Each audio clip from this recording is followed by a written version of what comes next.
नर्मदे हर त्वदीयपादपङ्कजं नमामि देवी नर्मदे, त्वदीयपादपङ्कजं नमामि देवी नर्मदे।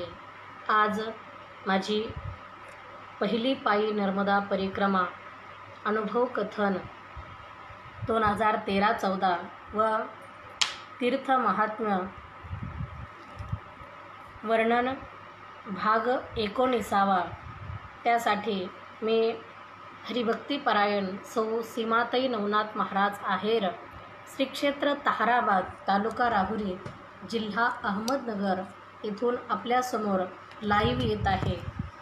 पण नर्मदा परिक्रमा अनुभव कथन या 19व्या भागामध्ये ज्या ठिकाणी रात्री मुक्काम झाला ते ठिकाण म्हणजे असा नावाचं गाव। आता ते गुजरातमध्ये आसा म्हटल्यावर त्या ठिकाणी त्या पद्धतीचं ते नाव व्यवस्थित वाटत होतं, पण आपल्याला प्रश्न पडत होता आसा म्हणजे कसा। म्हणून आसा नावाचं गाव आणि तिथे खूप मोठा दगडू महाराजांचा आश्रम, कारण तसे नर्मदा किनारी त्यांचे बरेच आश्रम आहेत। पुढे कोटेश्वर तिकडे सुद्धा त्यांचा आश्रम आहे आणि अन्नक्षेत्र आहे प्रत्येक ठिकाणी। म्हणून दगडू महाराजांच्या आश्रमामध्ये एक मराठी माणूस आम्हाला भेटला। तुम्हाला सांगितलं की घोडेगाव कुकाणाजवळ त्याने देडगाव म्हणून गाव सांगितलं आणि त्याचं नाव विचारल्यावर त्यांनी सांगितलं की माझं नाव मोहनभाई खंडागळे। आणि जेव्हा त्याने हे नाव सांगितलं आम्हीसुद्धा त्याचं नाव नंबर लिहून घेतला आणि त्याने एवढी व्यवस्था केली की आम्हाला सगळ्यांना कपड्याची साबण दिली, अंगाची साबण दिली, तेलाची बाटली दिली। त्याला खूप आनंद झाला की महाराष्ट्रातले लोक आले आणि त्याने एवढी व्यवस्था केली। पण जेव्हा सकाळी आता लवकरच उठलो आणि सगळ्यांनी, कारण मैया आता खूप खोल होती, कारण सगळ्या बाजूनी सगळ्या बाबळी होत्या, घाट लांब होता, म्हणून अंधारात तिकडं जाण्याची कोणी तयारी दाखवली नाही, कारण आता मगरींची जास्त भीती होती। म्हणून सगळ्यांनी ठरवलं की आहे त्याच ठिकाणी नळावरतीच स्नान करायचं आणि तिथे स्नानाची तशी व्यवस्थाही होती, म्हणून तिथे स्नान केलं आणि तिथेच आरती पूजाही झाली। आरती वगैरे झाल्यावर तो मनुष्य आला आणि त्याने चहा पाण्याची व्यवस्था केली। चहा पाणी देऊन एक बिस्किट पुडाही दिला। आता आम्हाला नेमकंच एकादशी होती, म्हणून एकादशी असल्यामुळे आता बिस्किट पुड्याची गरज नव्हती। आम्हाला वाटलं ह्याने उगाचच दिला, पण सगळ्यांनी एक बिस्किट पुडा तो सोबत घेतला आणि 20-20 रुपये दक्षिणासुद्धा दिली। आणि त्याने पुन्हा सांगितलं, कारण यांच्या नाव ध्यानात राहिलं नाही, यांनी पुन्हा विचारलं तुमचं नाव काय म्हटले। आता रात्री त्यांनी मोहनभाई खंडागळे सांगितलं होतं, आता त्याने घोरपडे नाव सांगितलं। आम्हाला काही कळलंच नाही त्याचं रहस्य की त्याने असं का नाव सांगितलं, पण त्याच्या असं नाव सांगण्याने आम्हाला काहीतरी वेगळीक वाटू लागली की ह्याने नाव बरोबर सांगायला पाहिजे होतं, रात्री वेगळं ना आता वेगळं, पण काही हरकत नाही, त्याने व्यवस्था खूप केलेली होती, सगळ्यांची काळजी घेतलेली होती, म्हणून म्हटले ठीक आहे असू द्या काही का असेना नाव। म्हणून सकाळी 8 वाजता, कारण सगळं आवरता आणि थंडी खूप पडलेली असल्यामुळे 8 वाजता आम्ही तिथून निघालो। नर्मदे हर म्हणून रस्त्याला लागलो आणि पुढे गेल्यावर पुढे एक गाव लागलं, ते म्हणजे पानेथा म्हणून गाव लागलं। आणि पानेथा गावात गेल्यावर आता बरंच 4-5 किलोमीटर चालून गेलेलो होतो, म्हणून पुन्हा चहा प्यावासा वाटला, कारण एकादशी असल्यामुळे आता आजचा दिवस असाच काढावा लागणार आहे। म्हणून पानेथा गावात गेल्यावर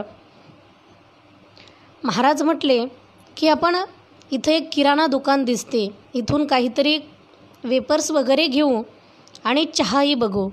तिथं चहाचं हॉटेल होतं, म्हणून चहावाल्याला विचारलं, त्याने सांगितलं हो चहा घ्यायला या.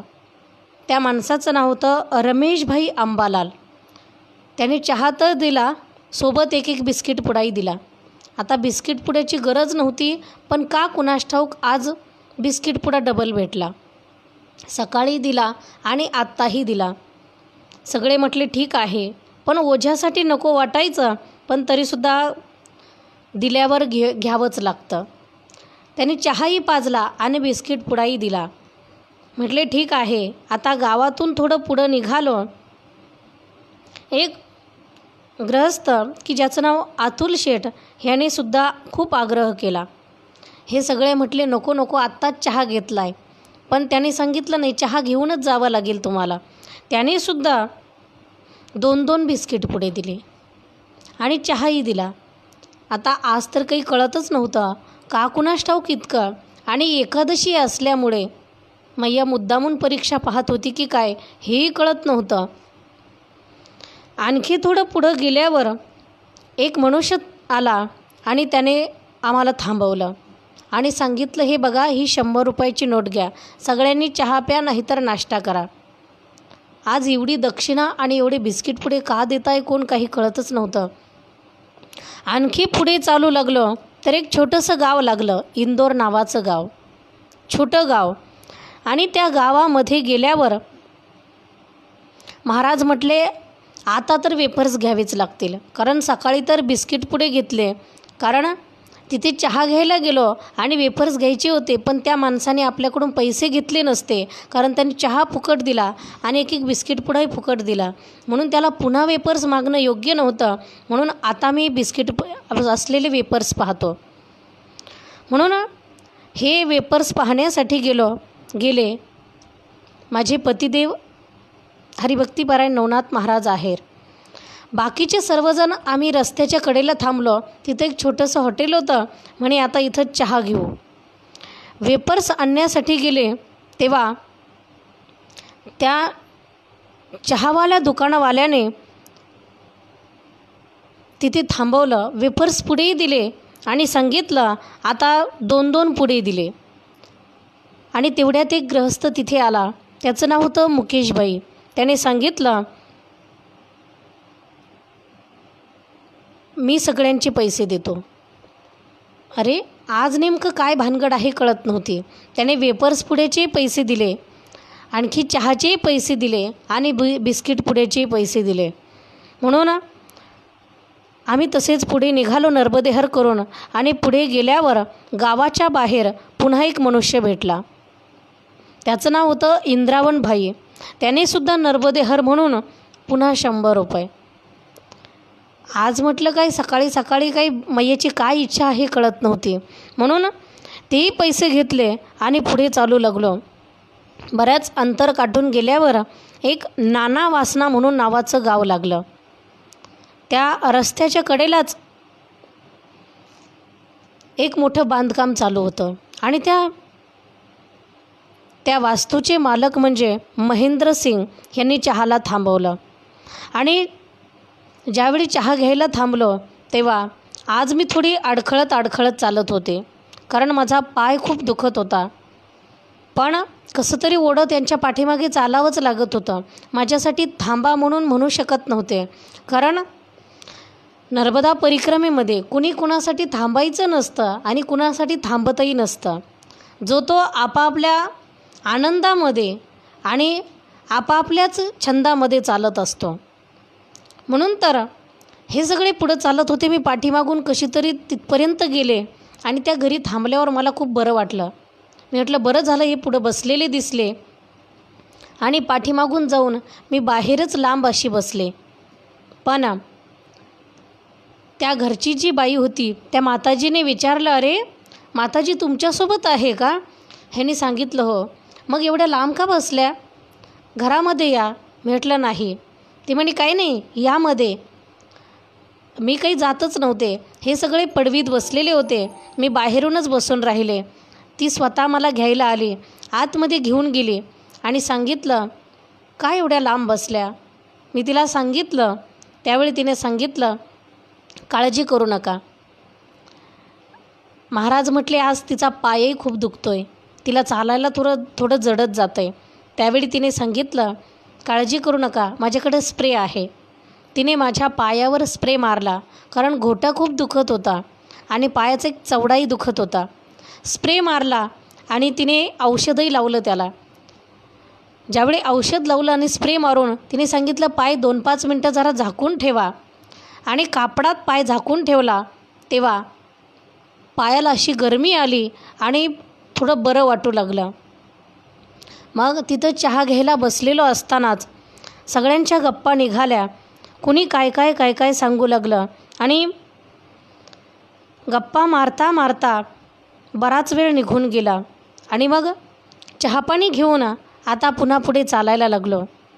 पण पुढे गेल्यावर पुढे वेलू गाव लागलं आणि वेलू गावामधून बाहेर निघताना एका माणसाने तिथे थांबवलं. आणि ते गाव म्हणजे सरसाड. त्या सरसाड गावामध्ये एक किशोरसिंग वासदिया म्हणून त्यांनी थांबवलं आणि पत्नीला सांगितलं की यांच्यासाठी जरा वेफर्स बनव, कारण तिकडे केळाचे वगैरे वेफर्स खूप बनवतात.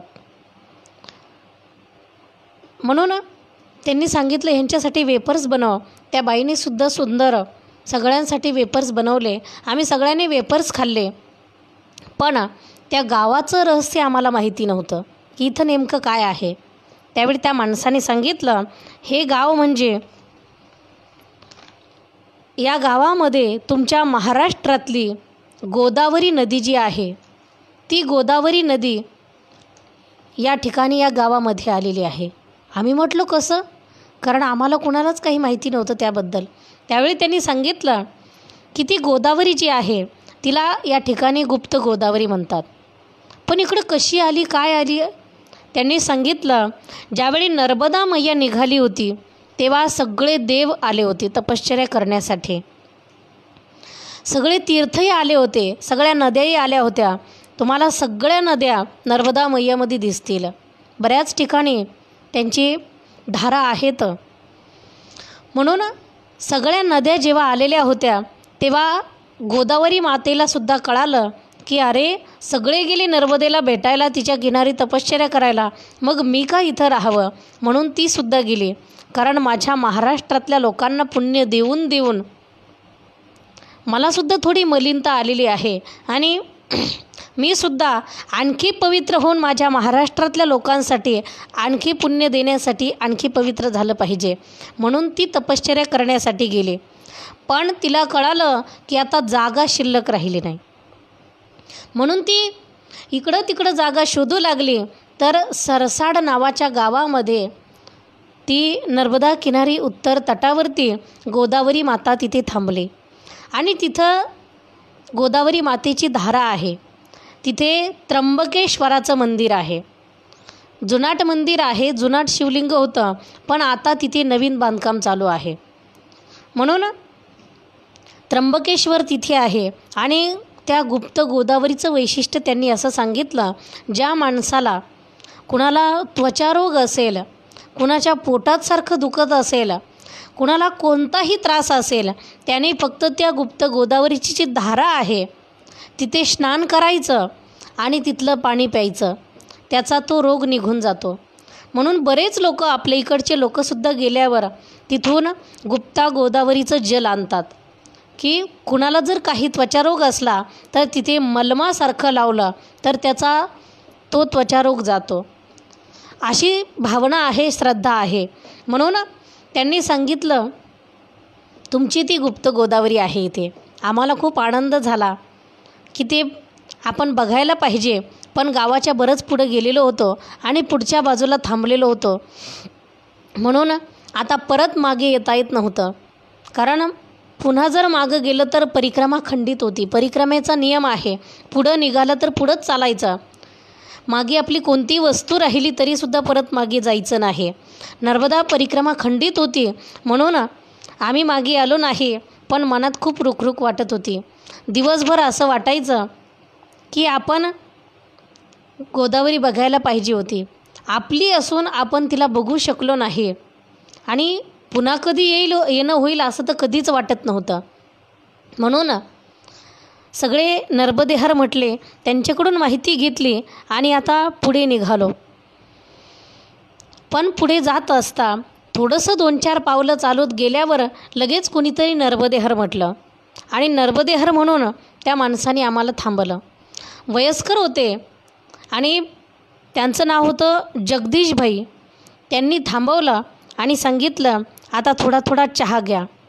पण तशी आता चहा घ्यायची इच्छा राहिलेली नव्हती, कारण वेळ खूप झालेला होता आणि सकाळपासून नुसता चहाच घेत होतो आणि एकादशी असल्यामुळे आता असं वाटलं कुठंतरी पुढे निघालं पाहिजे. पण त्यांनी सांगितलं नाही, तुम्हाला इथं थांबावं लागेल. ज्यावेळी आम्ही त्यांच्या दारामध्ये तिथं अंगणात बसलो सगळेजण, तेव्हा त्यांनी सांगितलं, तुम्ही सगळे सोबतच आहात?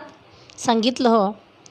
पण त्या माणसाने सांगितलं, तुम्ही जास्त दिवस सोबत राहणार नाही. आम्ही म्हटलं कसं? त्यांनी सांगितलं की नर्मदा परिक्रमाच अशी आहे की त्याच्यामध्ये मनुष्य घरून कितीही जण सोबत आले तरीसुद्धा परिक्रमे पूर्ण होईपर्यंत सगळे सोबत राहत नाही. आणि राहायचं असेल तर खूप नम्र राहावं लागतं, सगळ्याचं मन एक व्हावं लागतं. पण एक तर होत नाही ना. मैया अशी आहे, जर जास्त आपलं कल्याण करायचं असलं तर ती कुठंतरी वाद घालायला लावते, काहीतरी होऊन जातं आणि मनुष्य वेगळा होतो. आम्हाला अनुभव नव्हता, पण आमच्या महाराज लोकांना अनुभव होता आणि त्या गृहस्थांनी सांगितलंच होतं. पण ते नर्मदा मैयाच सांगत असावी. त्यांनी सांगितलं, तुम्हीसुद्धा जास्त दिवस एकत्र राहणार नाही, थोडे दिवसच राहणार आहात. आम्हाला असं वाटलं, ह्याने का असं म्हटलं? आमची अशी इच्छा नाही वेगळं होण्याची, सगळे एकत्र असल्यावर बरं वाटतं चालायला. पण नर्मदा मैयाची इच्छेपुढे काय आहे? त्यांनी सांगितलं, मी स्वतः अनुभव घेतलेला आहे, मी सुद्धा परिक्रमा केलेली आहे माझ्या तरुणपणामध्ये. कारण त्यांनी सांगितलं काल मी तुम्हाला सांगितलं होतं, दगडू महाराजांनी जी परिक्रमा केली, 200 लोक सोबत होते, त्यामध्ये हा मनुष्यसुद्धा होता. ह्यांनी सांगितलं, मी सुद्धा 1978 साली दगडू महाराजांनी परिक्रमा केली पायी, 200 लोक सोबत होते, त्यामध्ये मी सुद्धा होतो. पण शेवटी राहिलेल्या 7 लोकांमध्ये मी होतो. आम्हाला इतका आनंद वाटला, अरे कालही अशी माहिती मिळाली आणि आज तर प्रत्यक्ष ज्याने अनुभव घेतला आहे तोच सोबत होता. म्हणून त्यांनी सांगितलं, 7 लोकांमध्ये मी सोबत होतो. म्हणजे माझी परिक्रमा पूर्ण झाली. कारण खूप लोक होते, पण नर्मदा मैयेची इच्छा नव्हती इतक्या लोकांनी सोबत चालावं, म्हणून जास्त लोकांनी चालू नये. आता मध्य प्रदेशचे लोक ते गाडीने चालतात, त्यामुळे त्यांना अनुभवांची गरज नाही आणि कशाचीच गरज नाही. कारण जो दुर्मिळ भाग आहे, जिकडे फक्त डोंगरच आहे, खडकच आहे, दगडं आहेत, काही पिकत नाही, की अमरकंटक साईडचे, मग तो मंडला, नरसिंगपूर, आणखी अनूपपूर अशी जी जिल्हे आहेत, तिकडे तो दुर्मिळ भाग आहे. मग तिकडची जी गरीब लोक आहेत, घरी कुठं काही कामही धंदा नाही, म्हणून ते बिचारे परिक्रमेला निघतात. मग कुठेतरी आश्रमात जायचं, काही सेवा भेटेल, सदाव्रत भेटेल घ्यायचं, लोकांनाही पैसे वगैरे मागायचे आणि गाडीने पुन्हा घरी जाऊन ते घरच्या लोकांना नेऊन द्यायचं. म्हणजे त्यांचा तो व्यवसाय वेगळा आहे. पण आपल्या महाराष्ट्रातले लोक 20-20, 25-25, 40-40, 50-50 लोक एकत्र चालतात. पण परिक्रमा म्हणजे एकत्र चालण्याची नाही. जो जसा गेला आहे ना, त्याने आपापल्या पद्धतीने चालायचं. 4-6 लोक एकत्र असतील तर हरकत नाही, पण इतके 30-40 लोक आम्ही बघितले एकत्र चालताना. आणि एकदम जाऊन एखाद्या आश्रमात जायचं की अन्नक्षेत्र असेल, पण बरोबर 11, 10, 10:30, 11, 11:30 अशा टायमात जर तिथं गेलं तर तिथल्या महात्म्यालासुद्धा प्रश्न पडतो, एकदम 40 लोक आलेत आणि पहिला स्वयंपाक काही इतक्या लोकांचा बनवलेला नसतो, ह्या लोकांना मी काय देऊ? म्हणून थोडं तुटक वेगवेगळं चाललं तर काही हरकत नाही. पण आपल्या लोकांना दिंडीची सवय झालेली आहे एकत्र चालायची, म्हणून सगळेजण सोबतच परिक्रमेला निघतात, काही हरकत नाही. पण आपण तिथे जाऊन बनवायची तयारी असेल तर काही हरकत नाही. पण तिथे अचानक जाऊन त्या साधू महाराजांना दबाव आणायचा की इतकी लोकं आहेत, त्यांनासुद्धा प्रश्न पडतो की अचानक ह्या लोकांना काय बनवू मी, आणि उपाशी तर कुणाला जाऊ देता येत नाही. त्यांना धर्म संकटात टाकण्यापेक्षा आपणच थोडी तयारी दाखवली तर काही हरकत नाही. म्हणून त्या माणसाने सांगितलं की दगडू महाराजांसोबतसुद्धा 200 लोक होते, मी त्याच्यामध्ये होतो, पण सगळे लोक असे होते, निघाले महाराज म्हणून आपणही निघायचं. मग पण जिथे जाऊ तिथे पटकन त्यांना तिथं गेल्यावर लगेच स्वयंपाकाची तयारी करावी लागायची. डोक्यावर ओझे सगळ्यांचे असायचे. गाडीची वगैरे व्यवस्था नव्हती तेव्हा, आणि एवढे सगळे चांगले रस्तेसुद्धा नव्हते, एवढे चांगले दान करणारे लोकंसुद्धा नव्हते. मग किनाऱ्याने चालायचं, कुठंतरी वरती थांबायचं, मैयेतून वरती पाणी न्यायचं, स्वयंपाक बनवायचा, भांडेकुंडेसोबत एवढ्या लोकांचे किती अवघड असेल. म्हणून लोक म्हणायचे, बाबा आपलं घरीच काम केलेलं बरं, कुठंही बसता यांच्या नादी लागत. म्हणून बरेच लोक पळून गेले. पण ह्या माणसाने सांगितलं, मी महाराजांसोबत शेवटपर्यंत राहिलो. त्यांनी आम्हाला सुंदर माहिती दिली आणि आता त्यांचा निरोप घेऊन पुढे निघालो. पुढे 4-5 किलोमीटर अंतरावर असं एकदम किनाराही नव्हता आणि मोठा रस्ताही नव्हता. थोडंसं गाडीवाट, कधी कच्चा रस्ता आणि कधी तर अगदी पाऊल वाटच होती. त्या पाऊल वाटेने रस्त्यामध्ये कुठे कुठं पाट्या लावलेल्या होत्या आणि कुठं कुठं झेंडी लावलेली होती की त्या झेंड्याच्या दिशेने चालत राहायचं. ते परिक्रमावासियांसाठीच खूण आहे. म्हणून सगळेजण एकामागे एक त्या पाऊल वाटेने चालत होतो. चालता चालता आमच्यामधले जे शास्त्री महाराज होते त्यांनी सांगितलं, आपल्याला पुढे आता मणिनागेश्वरला जायचं आहे. कारण सगळेजण म्हणायचे की मणिनागेश्वरला जायचं, कारण पुस्तकामध्ये वाचलेलं होतं आणि अपूर्वानंद महाराज आणि माझ्या महाराजांनी सांगितलं होतं की इथून मणिनागेश्वर जवळ आहे. शास्त्री महाराजांनी सांगितलं, माझे 2 मित्र तिथं राहतात त्या मणिनागेश्वरच्या आश्रमामध्ये. म्हणून त्यांना फोन केला. मग एका मित्राचं नाव होतं राजेंद्रजी महाराज आणि दुसरे होते माऊली महाराज, दोघेही महाराष्ट्रीयन होते. म्हणून शास्त्री महाराजांनी त्यांना फोन केला, आम्ही येतोय म्हणून. तेव्हा त्यांना इतका आनंद झाला की आपले ज्यावेळी आपण पारमार्थिक शिक्षण घेत होतो तेव्हा सोबत असलेले आता इतक्या वर्षांनी आपण परत भेटणार आहोत, त्यांनाही आनंद झाला. त्यांनी सांगितलं, किती जण आहात? सांगितलं 9 जण आहे. त्यांनी फराळाची व्यवस्था करून ठेवली. आम्ही तर पाऊल वाटेने आणि पुढे गेल्यावर एक हनुमानजीचं मंदिर लागलं. खूप मोठं मंदिर होतं आणि खूप मोठं संस्थान होतं, पण तिथं कोणी दिसत नव्हतं त्या हनुमानजीच्या मंदिरामध्ये. आणि एवढं मोठं बांधकाम होतं पण सगळं उदास दिसत होतं, कारण तिथं कोणीच राहत नव्हतं. आम्ही खूप इकडं तिकडं बघितलं पण तिथं कुणीच नव्हतं. जेव्हा त्या मंदिरापासून पुढे निघून गेलो मग खूप मोठा केळीचा बाग लागला. आता बागामधून कसं चालायचं खूप भीती वाटत होती. अगदी दाट सावली होती आणि मधून चालायचं.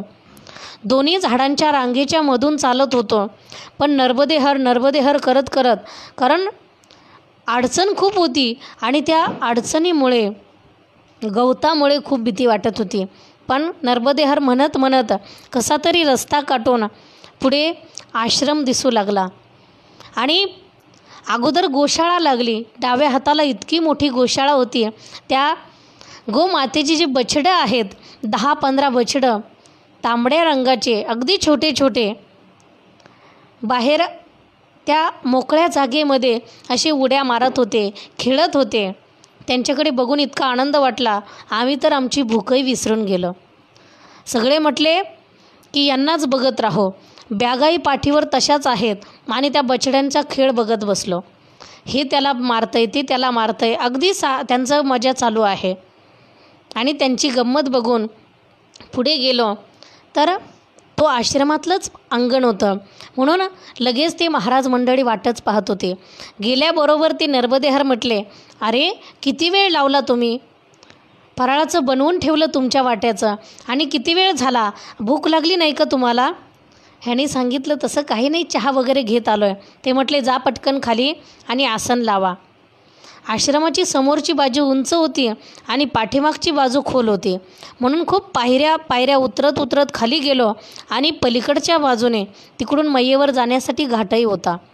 त्या बाजूने गेलो आणि खालच्या बाजूने छोटी रूम होती. त्या रूम म्हणजे परिक्रमावासियांसाठीच होत्या.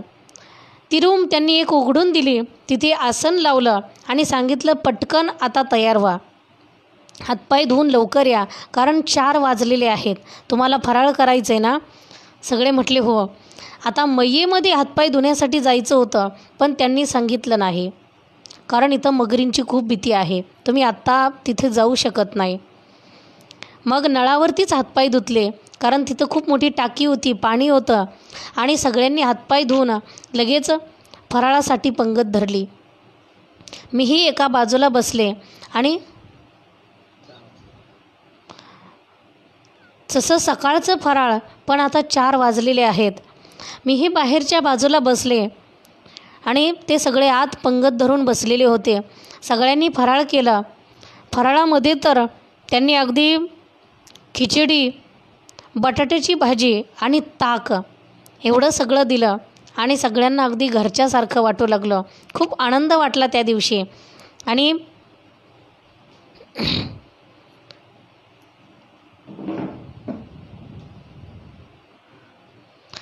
म्हणून एवढा आनंद वाटला. आता आम्हाला पुढं जायचं होतं.